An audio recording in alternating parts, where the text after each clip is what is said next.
Bismillahirrahmanirrahim. Assalamualaikum warahmatullahi wabarakatuh. Waalaikumsalam warahmatullahi wabarakatuh. Perkenalkan, nama saya Raffi Adarajat dari kelompok 7. Bener nggak sih? Iya kan bener. Angkatan Ulangi. 7, Kelompok tahu apa? Kelompok 4. Hmm.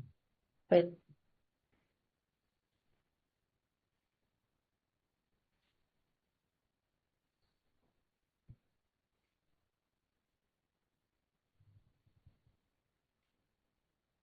Bismillahirrahmanirrahim. Assalamualaikum warahmatullahi wabarakatuh. Waalaikumsalam warahmatullahi wabarakatuh. warahmatullahi wabarakatuh. Izin perkenalkan, saya Raffi Adarajat dari kelompok 4 NDH 25 akan memimpin sebagai moderator pada diskusi kita kali ini mengenai berakhlakologi. Untuk mempersingkat waktu, sebelumnya mari kita berdoa terlebih dahulu ya, Akang Teteh. Berdoa dimulai.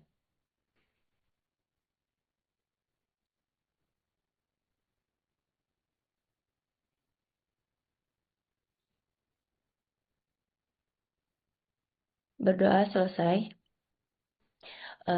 Di sini kita berkumpul dimulai dari Kang Fahri NDH 15, Kang Rian NDH 29, dan Bu Dokter Harisa NDH 16.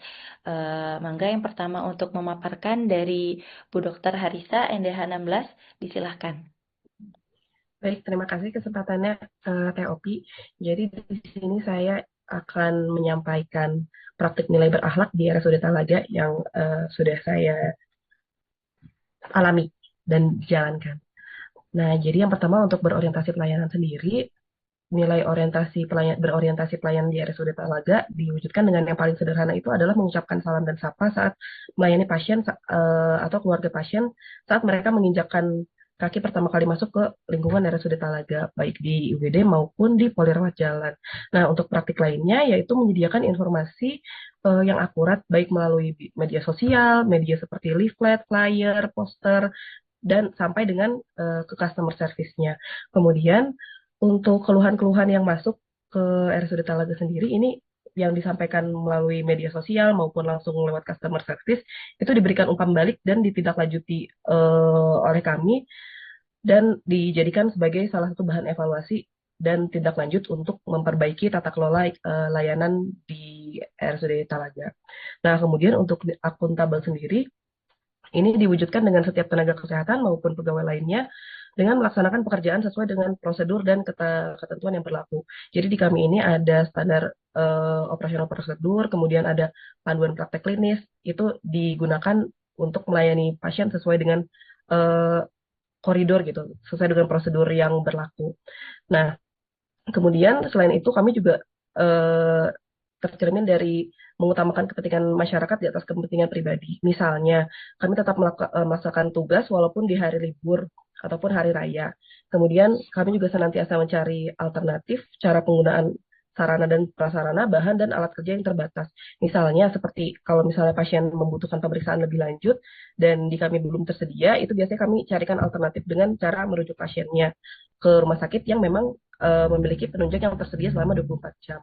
Untuk nilai kompeten sendiri di RSUD Talaga diterapkan dengan diadakannya pelatihan dan workshop secara berkala oleh rumah sakit. Bisa ACLS, BPJLS, ini untuk meningkatkan kapasitas dan kompetensi tenaga kesehatannya secara terus-menerus. Kemudian kami juga mengadakan acara diskusi kasus rutin itu per 3 bulan biasanya dengan dokter spesialis dan melaporkan kasus yang sudah kita tangani ini sebagai wadah bertukar pikiran antara dokter jaga, perawat, bidan, dan dokter spesialisnya.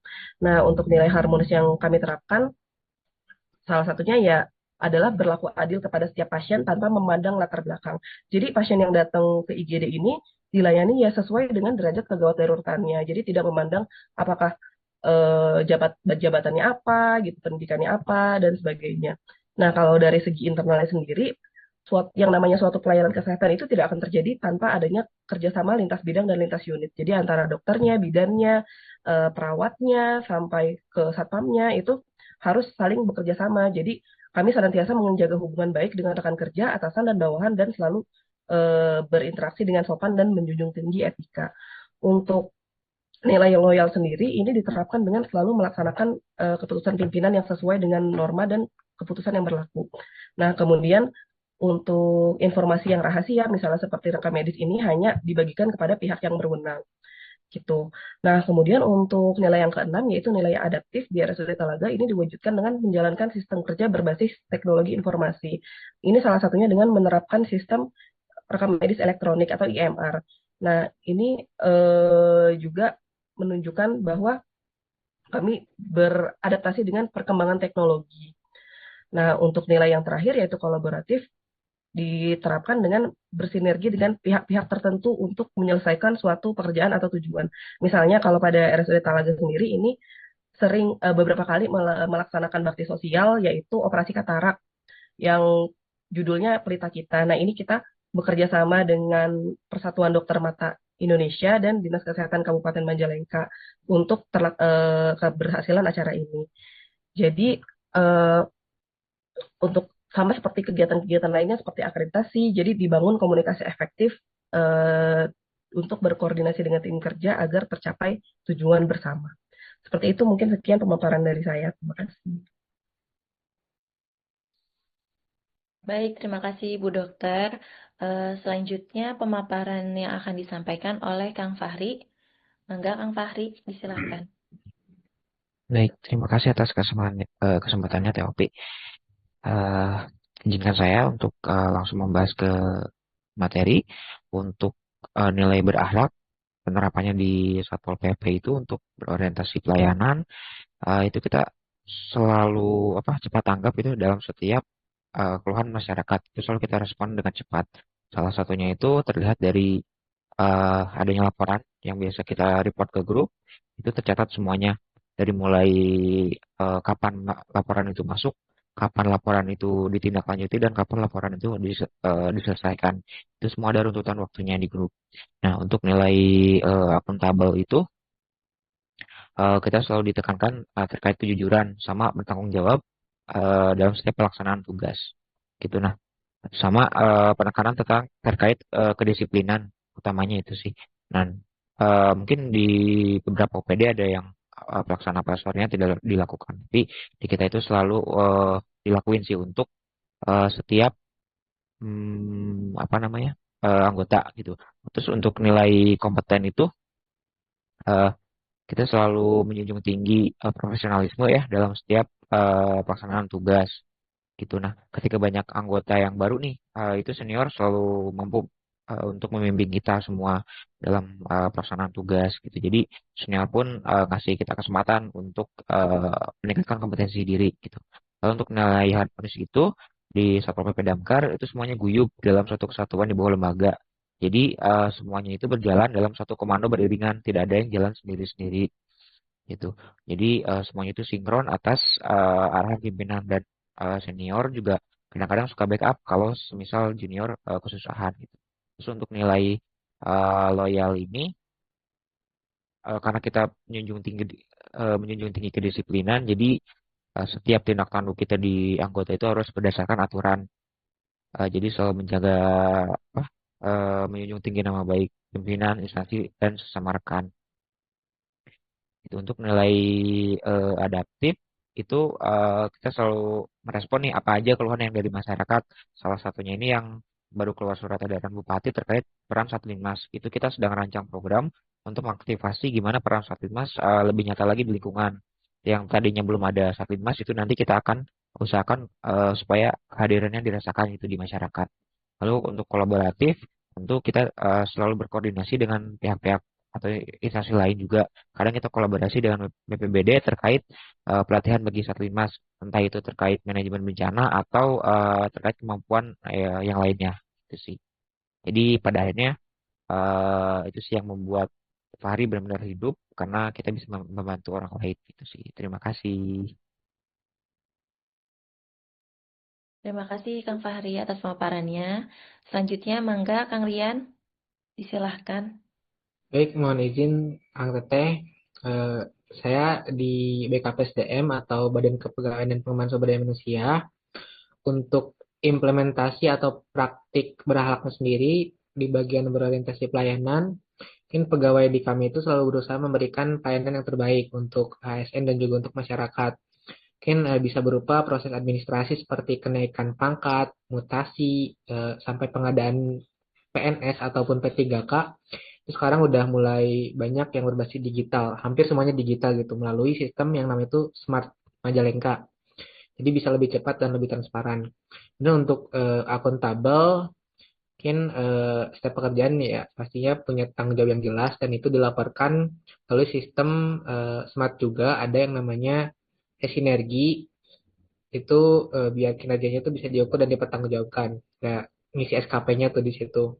Dan untuk kompeten, kami juga aktif meningkatkan kemampuan ASN lewat pelatihan ataupun ini juga termasuk ya Latsar dan BIMTEK. Kegiatan ini juga sangat penting supaya aparatur tetap profesional dan bisa menyesuaikan diri dengan tantangan baru. Dan untuk harmonis, suasana di kantor alhamdulillah cukup akrab dan saling menghargai. Antar pegawai juga saling bantu dan kerjasama.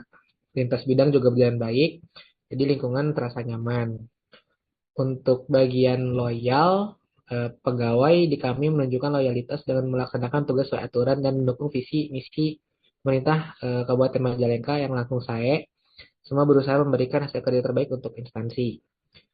Untuk poin adaptif, BKPSDM terus beradaptasi dengan perkembangan teknologi. Ya, seperti yang tadi ada sistem smart yang isinya tuh hampir semua ada di situ gitu loh untuk sebagai fasilitas bagi ASN dan juga masyarakat.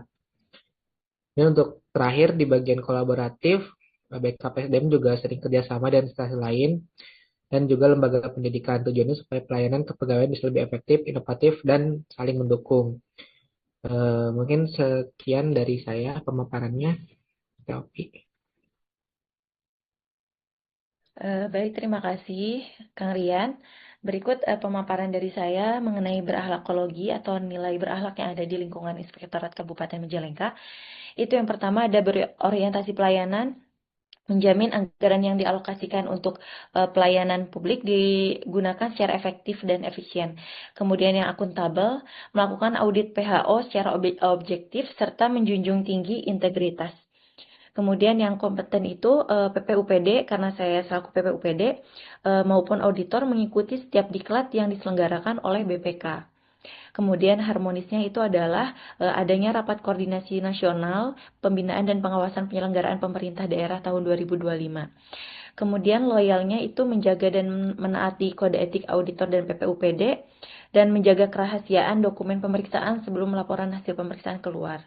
Kemudian adaptif itu melaksanakan audit TIK sistem pemerintahan berbasis elektronik bersama DK2 UKM dan Diskominfo.